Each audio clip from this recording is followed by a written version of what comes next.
હવે તો બુટલેગરો શાળાના દફતરમાં પુસ્તકના સ્થાને દારૂ મૂકી બાળકો પાસે કરાવી રહ્યા છે દારૂ સપ્લાય, જેનો ખુદ ગ્રામજનોએ જનતા રેડ કરી પર્દાફાશ કર્યો છે. આમ સુરેન્દ્રનગર પોલીસ ઊંઘતી રહી અને ગ્રામજનોએ પર્દાફાશ કર્યો છે. સુરેન્દ્રનગરના સરામાં દારૂ સપ્લાય માટે શાળાએ જતા વિદ્યાર્થીઓનો ઉપયોગ બુટલેગરો કરી રહ્યા છે. શાળાએ જતા બાળકની બેગમાંથી ગ્રામજનોએ જનતા રેડ કરી દારૂ ઝડપી લીધો હતો. આમ વાલીઓ બાળકોને શાળાએ અભ્યાસ માટે મોકલે છે, પણ બુટલેગરો આ બાળકોનો ઉપયોગ દારૂ સપ્લાયમાં કરી રહ્યા છે.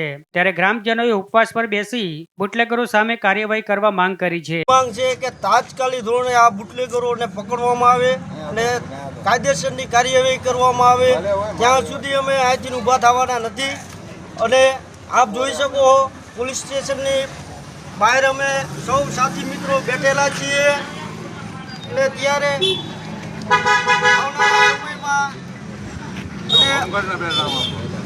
ભીમાભાઈ હોમગાર્ડ અને વિજયભાઈ હોમગાર્ડ અહીંયા હાજર હતા. મુદ્દામાલ અમે જનતા રેડ કરીને પકડેલો, પોલીસ સ્ટેશને મૂકેલો. છતાં બુટલેગરો જનકબેનની નીમની એટલી હિંમત છે કે હોમગાર્ડ જવાનો હોય હાજર, છતાંય જો એ લઈને જતા હોય તો કાલ સવારે અમને પણ આપશે. એ માટે અમે કરી રહ્યા છીએ.